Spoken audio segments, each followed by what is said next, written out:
आज हम awareness of latest labour laws की श्रृंखला के तहत कुछ क्वेश्चन आंसर्स, कुछ प्रश्न और उनके उत्तरों की बात करेंगे। मैं और मेरी संस्था वीके डायनेमिक लीडरशिप सेंटर, जब भी हम इस तरह की बातें करते हैं तो बहुत सारे लोग अपने कुछ प्रश्न छोड़ देते हैं और उनकी जिज्ञासाओं के अनुसार उनका उत्तर मिलना बहुत आवश्यक है। तो आज हम प्रमुखतः 2 या 3 प्रश्नों के उत्तर देंगे। कोशिश करेंगे कि आपको पूर्ण जानकारी पुराने लॉ और जो नए अमेंडमेंट्स हुए हैं, चारों कोड बने हैं जो 1 अप्रैल 2021 इसी वर्ष अप्रैल से लागू होने की जिनकी संभावनाएं व्यक्त की जा रही है, उनके प्रावधानों के अनुसार क्या प्रावधान हो सकते हैं, उनकी बात करेंगे। तो मैं आपसे आगे बढ़ने से पहले निवेदन करता हूं कि आप मेरे चैनल को सब्सक्राइब करें ताकि आपको लेबर लॉ से संबंधित जानकारी सबसे पहले आपको मिले। तो पहला प्रश्न जो हमसे पूछा जाता है, बहुत लोग पूछते हैं, can we issue an appointment letter after a period of 3 months from the date of joining? क्या हम किसी भी अपने चयनित एम्प्लॉय को उसके ज्वाइन करने के 3 महीने के बाद अपॉइंटमेंट लेटर दे सकते हैं? यह प्रश्न बहुत बार बहुत फोरम्स में पूछा जा चुका है। मैं इस विषय में आपको 2 बातें कह देना चाहता हूं कि आज वर्तमान में 2 तरह के एम्प्लॉयर, 2 तरह के नियोक्ता हैं। एक हैं जो पूर्णतः एस्टेब्लिश्ड हैं, दूसरे नियोक्ता हैं जो या तो नए हैं या अभी एस्टेब्लिश होने की प्रैक्टिस में हैं। लेकिन अपॉइंटमेंट लेटर देना दोनों ही प्रक्रियाओं में बहुत आवश्यक है। जब तक आप किसी को नियुक्ति पत्र नहीं देंगे तो तब तक वह प्रक्रिया पूर्ण नहीं होती है। उसके कुछ और भी रीजन हैं कि जो न्यू स्टार्टअप्स हैं वो अपॉइंटमेंट लेटर 3 महीने बाद इसलिए देना चाहते हैं ताकि वह एक एम्प्लॉय का 2-3 महीने उसका वर्क करते हुए देख लें और यदि उससे संतुष्ट हैं तो ही उसको अपॉइंटमेंट लेटर दें, अन्यथा ना दें। यह कोई कानूनी प्रक्रिया नहीं है, यह तो आप अपनी मर्जी से बनाना चाहते हैं। कानून तो यह कहता है कि आप जिसे भी अपॉइंट कर रहे हैं उसे पहले नियुक्ति पत्र दें और नियुक्ति पत्र देने के बाद ही उसे काम पर लें। अन्यथा यदि आप नियुक्ति पत्र नहीं देंगे तो बहुत सारे लोग तो ज्वाइन करने भी नहीं आते हैं। उसका कारण ही यह है कि जब तक आप नियुक्ति पत्र नहीं देंगे तब तक उसे कैसे पता चलेगा कि उसकी एम्प्लॉयमेंट की टर्म्स एंड कंडीशंस क्या है। नंबर 2, उसका नियोक्ता कौन है। नंबर 3, उसको सैलरी या वेतन कितना मिलेगा। नंबर 4, वेतन के मुख्य घटक क्या हैं, कि सारा वेतन उसका बेसिक डीए और कुछ अलाउंसेज में है या कुछ वेरिएबल पे भी है। तो ये जितने भी अपॉइंटमेंट में या नियुक्ति पत्र में जितनी भी चीजें हैं ये स्पष्टता से लिखी होती हैं और मुझे जाकर किसको रिपोर्ट करना है, मेरा सुपीरियर कौन होगा, ये सब बातें मेरी कंपनी के स्टैंडिंग ऑर्डर्स के तहत क्या क्या मुझ पर लागू होगा, ये सब बातें नियुक्ति पत्र में लिखी जाती हैं और उनका पूर्ण हवाला उसमें दिया जाता है। तो मैं आज तक एक ही बात नहीं समझ पाया हूं कि जो लोग किसी भी कर्मचारी के नियुक्त हो जाने के और ज्वाइन करने के 3 महीने बाद लेटर देना चाहते हैं वह उसकी परफॉर्मेंस को नियुक्ति से क्यों मिक्स कर देते हैं। आप किसी भी एम्प्लॉय को जब नियुक्त कर रहे हैं तो आपने उसको पूरी तरह से उसके डॉक्यूमेंट्स को चेक किया है, पूरी तरह से उसका इंटरव्यू लिया है। इंटरव्यू में उसकी आपकी जो रिक्वायर्ड कॉम्पिटेंसीज हैं, जो जॉब एनालिसिस के हिसाब से जो रिक्वायर्ड कॉम्पिटेंसीज हैं वो आपने असेस की हैं और असेस करके ही आप उसे जॉब पर रख रहे हैं। तो फिर आपके मन में यह डाउट क्यों आता है? यदि डाउट है तो फिर आपने उसे अपॉइंट नियुक्त क्यों किया? तो ये बहुत सारे प्रश्न उस तरह की मैनेजमेंट पर लागू होते हैं जो मैनेजमेंट अभी स्टार्टअप्स के हैं। हो ये रहा है वर्तमान में कि जितने भी प्रोग्रेसिव एम्प्लॉयर हैं, जो एस्टेब्लिश्ड या जिनकी ब्रांड इमेज बहुत अच्छी है, वो अपना अपॉइंटमेंट लेटर देकर ही एम्प्लॉय को ज्वाइन कराते हैं, ताकि एम्प्लॉय डे वन से उसके मन में कोई दुविधा ना रहे। जो लोग अपॉइंटमेंट लेटर या नियुक्ति पत्र नहीं देते हैं, एम्प्लॉय के मन में नंबर वन तो दुविधा बनी रहती है, नंबर दो आप उसका परफॉर्मेंस मैनेजमेंट 3 महीने में कैसे जज करेंगे। कोई भी आदमी पहले आकर के ऑर्गेनाइजेशन को समझता है, ऑर्गेनाइजेशन में जितना बढ़िया आप इंडक्शन और ओरिएंटेशन करा देंगे, एम्प्लॉय की परफॉर्मेंस उतनी ही जल्दी अच्छी आनी चालू होगी। यदि आपने आदमी को, किसी भी व्यक्ति को नियुक्त करके और उसका उद्योग में या अपने ऑफिस में या अपने कार्यालय में या अपनी संस्था में या अपने विभाग में ठीक से इंडक्शन और उसका इंट्रोडक्शन, कंपनी के नियमों उपनियमों से उसकी जानकारी नहीं कराई, तो उसको 6 महीने तो कम से कम उद्योग को और उद्योग की प्रक्रिया को, उद्योग के नियमों को जानने समझने में ही निकल जाएंगे। और आप उसको 3 महीने के बाद अपना नियुक्ति पत्र देने की बात कर रहे हैं, तो यह विरोधाभासी है। अतः मेरा आप सबसे निवेदन है कि नियुक्ति पत्र देकर ही आप आदमी, एक किसी भी कर्मचारी को अपने संस्था में, अपने उद्योग में ज्वाइन कराइए, ताकि उसका विश्वास बना रहे और विश्वास के साथ साथ उसको यह सब चीजें बिल्कुल स्पष्ट हों कि मुझे कहाँ काम करना है, किसके साथ काम करना है, मेरी सैलरी या मेरा वेतन कितना होगा, मेरा कार्यस्थल क्या होगा, मेरे कार्य के घंटे क्या होंगे, मेरा वेतन मंथली कितना होगा, मेरा मूल वेतन कितना होगा, मेरे अलाउंसेस कितने होंगे, उनमें वेरिएबल पे कितना होगा। यदि ये सब बातें स्पष्ट हैं, तब आदमी का काम करने का, या जिसको एम्प्लॉय एंगेजमेंट बोलते हैं, तो वह अधिक होगा। और यदि आपको ही डाउट है तो एम्प्लॉय को आपसे ज्यादा डाउट होगा, और उस डाउट में कभी भी परफॉर्मेंस निकल करके ठीक से नहीं आती है। अतः आप किसी भी एम्प्लॉय को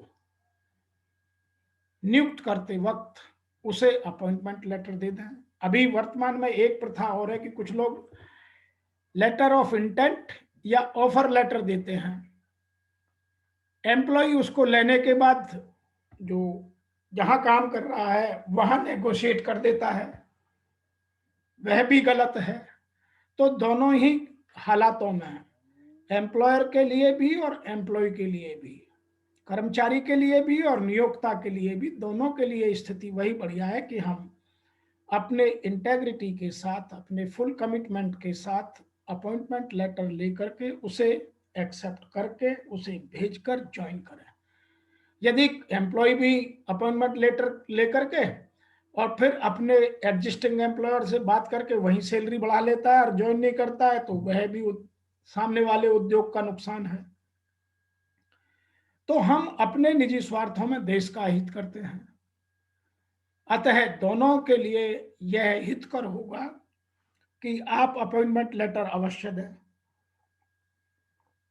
और एम्प्लॉय अपॉइंटमेंट लेकर कभी भी अपने एम्प्लॉयर को डिच ना करें। यदि नहीं ज्वाइन करना है तो इंटरव्यू में बता दे, या जिस दिन अपॉइंटमेंट लेटर मिल जाए बाय पोस्ट या बाय मेल, उस दिन उसको लिख दे। बहुत सारे लोग जितना भी उनका ज्वाइनिंग टाइम होता है, कभी 1 महीने, कभी 2 महीने, कभी 3 महीने, उतने दिन वेट कराते हैं और फिर मना करते हैं, वह भी स्थिति गलत है। तो दोनों ही हालातों में देश का नुकसान होता है, एम्प्लॉय का या एम्प्लॉयर का फायदा नुकसान तो होता ही होता है। अतः मेरा कहना है कि आप अपॉइंटमेंट लेटर दे करके ही ज्वाइन कराइए और उसके परफॉर्मेंस मैनेजमेंट सिस्टम को अपॉइंटमेंट लेटर के साथ, नियुक्ति पत्र के साथ मत जोड़िए। डे वन से विश्वास के साथ, पूर्ण स्पष्टता के साथ अपने यहाँ आदमी को नियुक्त कीजिए, उसका एंगेजमेंट लेवल उच्च रखिए और उसको उत्पादकता, गुणवत्ता बढ़ाने के लिए उसका उपयोग, उसके श्रम का उपयोग नियमानुसार कीजिए। नए नियमों में जो प्रावधान है उनमें तो जब आप कॉन्ट्रैक्टर लेबर भी अपॉइंट करेंगे किसी भी कॉन्ट्रैक्टर से, तो कॉन्ट्रैक्टर को भी अपने एम्प्लॉय को लेटर देना, प्लस कितने दिन के लिए आपने उसको नियुक्त किया है वह सब लिखा, किस सैलरी पर नियुक्त किया है, नियुक्ति के भुगतान का तरीका क्या होगा, वह सब भी होना अति आवश्यक है। तो मैं उम्मीद करता हूं कि आपको यह बात निश्चित रूप से स्पष्ट हो गई होगी कि अपॉइंटमेंट लेटर नियुक्ति के दिन, जिस दिन वह ज्वाइन करे, ज्वाइनिंग के दिन या उससे पूर्व देना दोनों के हित में है। दूसरा क्वेश्चन एक और करते हैं लोग, do we need to issue anything else apart from the offer letter? No, नहीं, इसके अतिरिक्त कुछ आवश्यकता नहीं है। कुछ लोग कंफ्यूजन पैदा करने के लिए, भ्रम की स्थिति बनाने के लिए कुछ पत्र भेजते हैं जो गलत है। जब कोई कर्मचारी सिलेक्शन के बाद, चयन के बाद आपके यहाँ ज्वाइन करने आता है, तब उसको पूरी तरह से एचआर डिपार्टमेंट की जिम्मेवारी है कि वह कंपनी की सभी गतिविधियों से, कंपनी के सिस्टम से, कंपनी के प्रोसीजर से, कंपनी के स्टैंडिंग ऑर्डर्स से, कंपनी के जो मैनुअल्स हैं उन सब से उसकी जानकारी इंडक्शन पीरियड में अवश्य कराए, तभी उसकी उपयोगिता बढ़ेगी। यदि आप अभी भी कुछ पूछना चाहते हैं तो हमें अवश्य लिखिएगा। दूसरा एक प्रश्न और पूछा जाता है, are contract labour laws applicable to principal employer if the principal employer has hired the services through third party contractors? My dear friends, yes. पुराने श्रम कानूनों में भी प्रावधान था और नए कानूनों में भी प्रावधान है कि किसी भी संस्था में जहां आप काम कर रहे हैं, वह चाहे फैक्ट्री हो या कोई अन्य तरह की संस्था हो, उसमें आप किसी भी कॉन्ट्रैक्ट को यदि हायर करते हैं तो प्रिंसिपल एम्प्लॉयर को उसके सारे नियमों का भुगतान करना, समझना, जानना, पालन करना अत्यंत आवश्यक है। मैं आपको बहुत सारे एक ऐसे उदाहरण दे सकता हूं जिनमें आदमी ने कॉन्ट्रैक्टर लेबर के थ्रू ज्वाइन किया, कॉन्ट्रैक्ट के थ्रू ज्वाइन किया, कॉन्ट्रैक्टर ने उसको अपॉइंटमेंट लेटर नहीं दिया और उसका प्रोविडेंट फंड और ईएसआई एम्प्लॉयर्स कोड में जमा होती रही। बाद में जब उसने कहा मुझे परमानेंट कीजिए, तो उन्होंने कहा तुम तो कॉन्ट्रैक्टर एम्प्लॉय हो। तो यह प्रूव करना एक नियोक्ता को मुश्किल हो गया, क्योंकि वह कॉन्ट्रैक्ट लेबर अबोल्यूशन रेगुलेशन एक्ट के प्रावधानों का पालन नहीं करता था कि यह कॉन्ट्रैक्टर एम्प्लॉय है। अतः मेरा सभी नियोक्ताओं से यह निवेदन है, कुछ लोग कंफ्यूजन पैदा करते हैं कि कहीं ये लागू होता है, कहीं लागू नहीं होता है, कहीं लॉ ऑफ एप्लीकेबिलिटी 10 है, कहीं 20 है, कहीं 50 है, कहीं 100 है। यह सब भ्रम की स्थिति है। आप जब अपने यहाँ कॉन्ट्रैक्टर नियुक्त करते हैं तो कॉन्ट्रैक्टर रजिस्टर्ड होना चाहिए, उसका श्रम प्रावधानों के अनुसार रजिस्ट्रेशन होना आवश्यक है। नंबर 2, आपका भी श्रम विभाग में रजिस्टर्ड होना आवश्यक है और आप उन्हीं सेवाओं के लिए, उन्हीं कार्यकलापों के लिए कॉन्ट्रैक्टर को अपॉइंट कीजिए जो आपके प्रावधानों में निहित हैं। अन्यथा वह भी भ्रम की स्थिति है और बड़ी असुविधा होती है। एक मैं और उदाहरण देता हूं कि एक संस्था ठेकेदार के थ्रू आदमी तो रखती थी संविदा पर, लेकिन ना तो ठेकेदार अपॉइंटमेंट लेटर देता था और ना ही संस्था ठेकेदार को इस बात के लिए प्रेशर करती थी। कुछ दिनों के बाद ठेकेदार चला गया, गायब हो गया। उसने ठेकेदार अपने संविदा श्रमिकों का भुगतान नहीं किया। प्रिंसिपल एम्प्लॉयर ने मना कर दिया कि हम, एक तो जिम्मेवारी ठेकेदार की है, यह गलत है। उन्होंने कहा मैंने तो रजिस्टर्ड ही नहीं हूं। आप रजिस्टर्ड हैं या नहीं है, आपके रजिस्टर्ड होने से कानून का पालन खत्म नहीं हो जाता। बाद में यह हुआ कि वो सब उसी के एम्प्लॉय माने जाने लगे, तब उसने जाकर के उन चीजों का निदान किया और उन सब का भुगतान किया। तो आपके हित में है कि यदि आप कोई भी संविदाकार या कॉन्ट्रैक्टर अपॉइंट करते हैं, रखते हैं, तो उसका रजिस्टर्ड होना और आपका श्रम कानूनों में पूरी तरह पंजीयन होना आवश्यक है। नंबर 2, जिस काम के लिए लिखा आप उसको ले रहे हैं उनका आपके रजिस्ट्रेशन में लिखा जाना स्पष्टतः आवश्यक है। नंबर 3, यदि आप उस काम के अतिरिक्त अपनी जो मूल गतिविधि है उसमें कॉन्ट्रैक्टर लेबर रख रहे हैं, यह अनुचित है। संविदा श्रमिक जैसे कैंटीन, सिक्योरिटी सर्विसेज या इंटरप्रिटेंट सर्विसेज में रखे जा सकते हैं। कानून में यही प्रावधान है। कुछ लोग पूरी फैक्ट्री या पूरा अपना बिजनेस कॉन्ट्रैक्टर के थ्रू चलाना चाहते हैं, यह गलत है, यह अनुचित है। काम तो आप कर रहे हैं, कर भी सकते हैं। वर्तमान में बहुत सारे लोग बहुत सारे तरीकों से बच भी जाते हैं, बट यह गलत है, किंतु यह गलत है।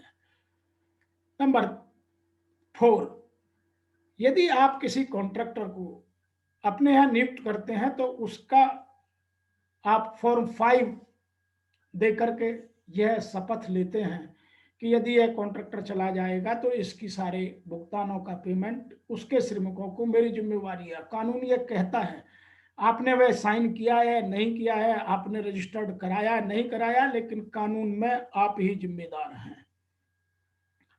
एक बात और देखने में आती है, बहुत सारे लोग ठेकेदार के द्वारा या संविदाकार के द्वारा या कॉन्ट्रैक्टर के द्वारा काम करते हैं, लेकिन उनके भुगतान का, उनके पेमेंट और बोनस का, उनकी ग्रेच्युटी का प्रावधान नहीं करते। यह सर्वदा गलत है। यह श्रम के साथ सीधा सीधा अन्याय है। वर्तमान में बहुत सारे एम्प्लॉयर ठेकेदार के द्वारा इसीलिए रखना चाहते हैं कि मेरी कॉस्ट ऑफ लेबर कम हो जाएगी। शायद यह भूल जाते हैं कि यह प्रावधान कॉस्ट ऑफ लेबर के लिए नहीं हुआ था। यह प्रावधान हुआ था कि यदि आपके पास सतत प्रक्रिया का कार्य नहीं है, कंटिन्यूअस प्रोसेस में काम नहीं है और कुछ इंटरमिटेंट जॉब आते हैं, तो उनके लिए संविदा श्रमिकों का रखा जाना था। यदि आप ठीक से देखें तो जो संविदा श्रम के नियम हैं उन सबका ज्यादा नुकसान और उन सबका गलत प्रयोग भारत में बहुत हुआ है। अतः मेरा आप सबसे निवेदन है कि आप इन सबको अपने हित में समझकर, दूसरे के हित को ध्यान रखकर तब प्रयोग में लाइए। यदि आप प्रथम दिन से ही कॉन्ट्रैक्टर लेबर को अपने से दूर रखना चाहते हैं तो कॉन्ट्रैक्ट लेबर एक्ट के जितने प्रावधान हैं उनका पूर्ण पालन करके उसका अपॉइंटमेंट लेटर से लेकर के वेजिस तक का सिस्टम बनाइए। और यह मूल नियोक्ता की जिम्मेवारी है कि उसका भुगतान तय अवधि में, तय दिनांक को, नियत दिनांक को अवश्य हो और उसके सभी प्रावधानों का, जितने भी पुराने प्रावधानों में या नए सोशल सिक्योरिटी कोड में प्रोविडेंट फंड, ईएसआई, ग्रेच्युटी और अन्य भुगतान, सबका भुगतान समय पर, नियत समय पर होना आवश्यक है। एक बात और लोग करते हैं कि मैं तो थर्ड पार्टी के थ्रू काम करा लेता हूं। थर्ड पार्टी का जो प्रावधान है वह अच्छा प्रावधान है। यदि आपका थर्ड पार्टी कॉन्ट्रैक्टर एक रजिस्टर्ड कॉन्ट्रैक्टर है या एक कंपनी एक्ट में रजिस्टर्ड फर्म है तो उनकी भी जिम्मेवारी बनती है कि वह उसको नियुक्ति पत्र देकर स्पष्ट करें। और आपकी जिम्मेवारी बनती है कि समय समय पर उसके सभी दस्तावेजों का, जो आपके यहाँ श्रमिक काम करते हैं, उनका पूर्ण पालन चेक करना अति आवश्यक है। यदि उनमें कहीं भी कोई त्रुटि पाई जाती है या उनमें कोई व्यवधान पाया जाता है तो प्रिंसिपल एम्प्लॉयर उसके लिए जिम्मेदार ठहराया जा सकता है। एक बात और भी ध्यान रखने की है कि यदि कोई थर्ड पार्टी जिसका अपना बिजनेस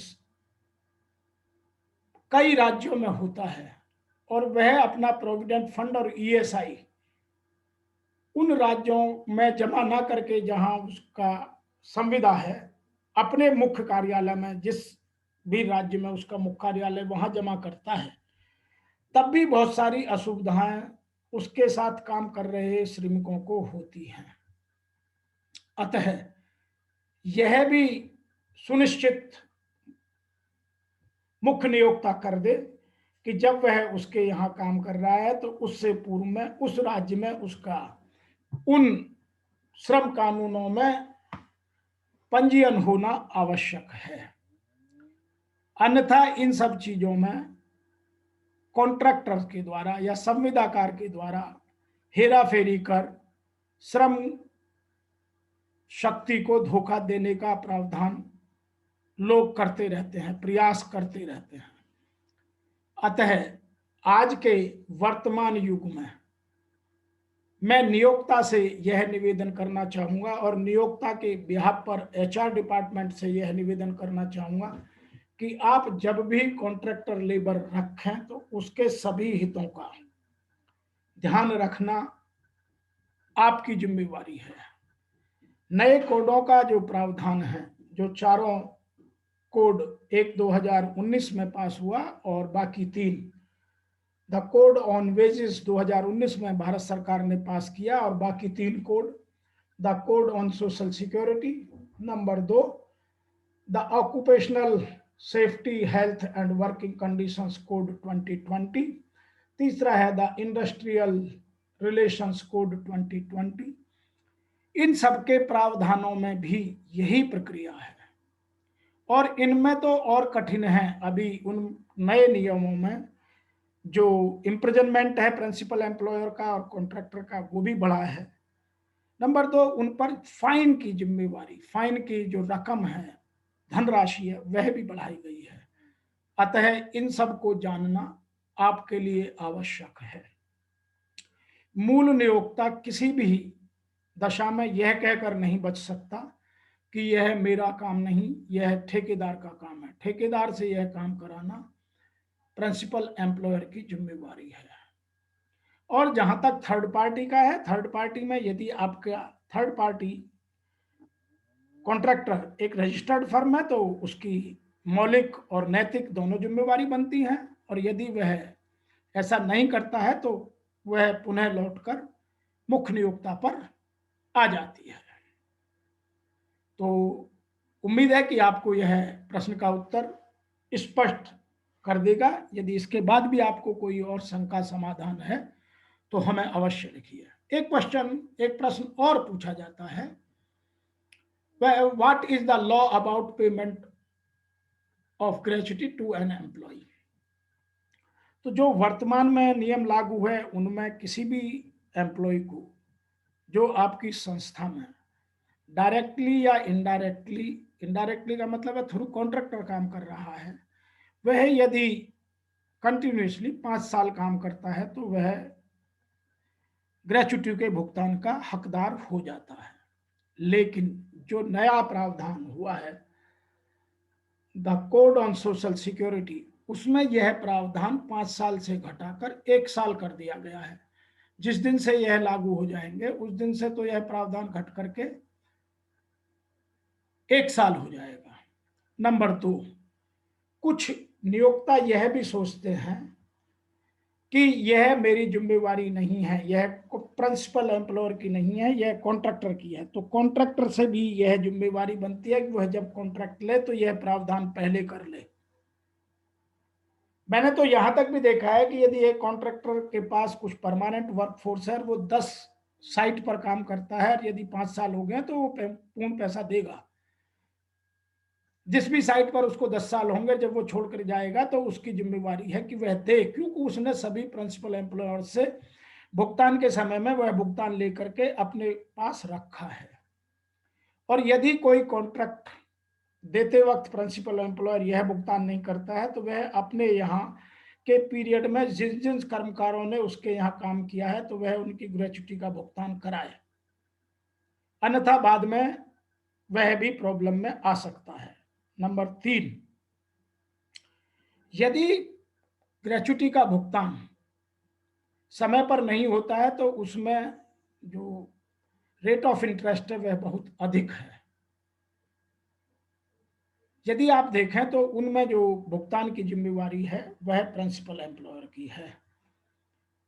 नंबर 4, कुछ लोग अभी एक और प्रावधान करने लगे हैं जो अपने डायरेक्ट एम्प्लॉय के लिए करते हैं, जो सीधे अपने कर्मचारी के लिए करते हैं, कि वह सीटीसी का हिस्सा बना देते हैं, कॉस्ट टू द कंपनी।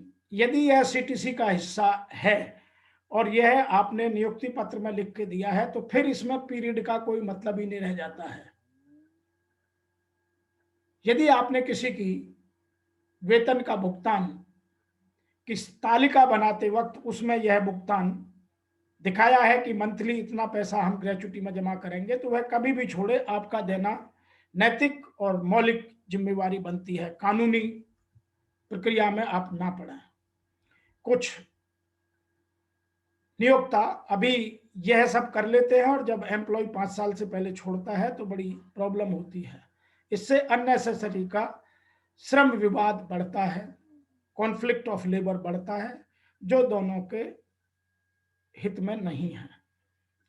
एक बात और भी मैं यहाँ कहना चाहूंगा कि यदि ग्रेच्युटी का पेमेंट बनता है तो ईमानदारी से उसे समय से देना, जब भी वह अपने आपके यहाँ से स्वेच्छा से या किन्हीं और कारणों से सेवानिवृत्त हो रहा है या आपके यहाँ से कार्य छोड़कर जा रहा है, तो उसका भुगतान करना प्रिंसिपल एम्प्लॉयर की जिम्मेवारी है।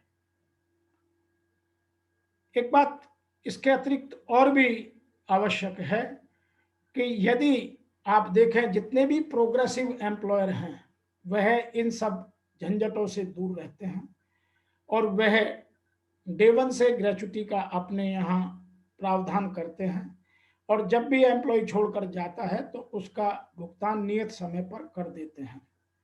मैंने यह बात जो प्रोग्रेसिव एम्प्लॉयर हैं उनके यहाँ कॉन्ट्रैक्ट लेबर को भी देखी है। वो बहुत सारे कॉन्ट्रैक्ट लेबर को रखते हैं।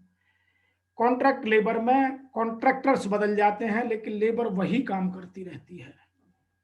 पहले वो ए कॉन्ट्रैक्टर के पास काम करती थी, बाद में बी कॉन्ट्रैक्टर के पास करती थी, बाद में सी कॉन्ट्रैक्टर के पास भी की, और जब उसका भुगतान हुआ तो अच्छे एक एम्प्लॉयर ने उन सबके दिनों को जोड़कर पीरियड की गणना कर उनका भुगतान स्वयं अपने हाथ से अपने सामने कराया। तो दोनों ही तरह की प्रावधान देखे हैं।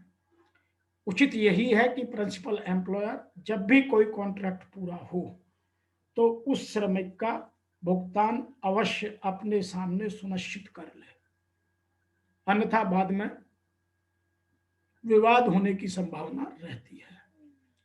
और यह क्वेश्चन की पेमेंट ऑफ ग्रेच्युटी एक एम्प्लॉय को कितने समय के बाद, वर्तमान में अभी 5 साल, कुछ लोग 240 दिन, 4 साल और 240 दिन की बात करते हैं, वह सब व्यर्थ है। कानून में पूरा 5 साल लिखा है।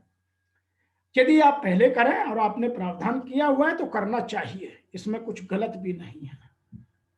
लेकिन जो कॉर्नर काटने वाले एचआर डिपार्टमेंट के लोग हैं या नए नियोक्ता हैं, उनसे मेरा निवेदन है कि आप यह ध्यान रखिए कि आपके प्रोडक्ट में या आपकी सर्विस में लेबर की कॉस्ट का परसेंटेज कभी भी 10% से अधिक नहीं हो सकता। यदि अधिक है तो बहुत कम ऐसी सर्विसेज हैं या उद्योग हैं जिनमें श्रम का मूल्य इससे अधिक है, क्योंकि इतना ज़्यादा ऑटोमाइजेशन, मॉडर्नाइजेशन, डिजिटलाइजेशन हो चुका है कि यह कॉस्ट इससे अधिक आती ही नहीं है। और यदि आती भी है तो आप अच्छे प्रावधान करिए, लेबर की कॉस्ट पर, श्रम की कॉस्ट पर, श्रम की कीमत पर अपना प्रॉफिट काउंट मत करिएगा, अन्यथा श्रम विवादों को बढ़ाने में आप इस देश में एक अच्छा योगदान करेंगे, जो अनुचित है। अतः मैं आपसे निवेदन करता हूं कि आपको ये सब चीजें समझ में आई होंगी, और इन सब को जान करके आप अपने एचआर डिपार्टमेंट को या आपका जो भी विभाग है जो इन चीजों को देखता है, उनको यह समझाने का प्रयास करें कि इन चीजों में ईमानदारी से भुगतान करना आपकी ख्याति को, आपकी ब्रांड इमेज को, आपके उद्योग की कीर्ति को, आपके उद्योग के नाम को, आपके संस्था के नाम को और बेहतर करेगा। इन्हीं शब्दों के साथ मैं आशा करता हूं कि आपको इन चारों प्रश्नों के उत्तर ठीक से वर्तमान काल में आए होंगे। इसके अतिरिक्त भी आपके कुछ प्रश्न हैं तो आप हमें लिखिए, हम इसी तरह आपके प्रश्नों के उत्तर देते रहते हैं। यदि आपको कोई रिटन ओपिनियन भी चाहिए तो हम रिटन ओपिनियन भी देते हैं, उसकी शुल्क है। हमारे पास पूर्णतः टीम है जो इन पर काम करती है, आपको पूरी साइटेशन के साथ, पूरे नियम के साथ, पूरे उपनियम के साथ यह सुविधा हम उपलब्ध कराते हैं। आज के इस वीडियो में इतना ही। आपका इस चैनल को सब्सक्राइब करने का, सुनने का और देखने का बहुत बहुत धन्यवाद।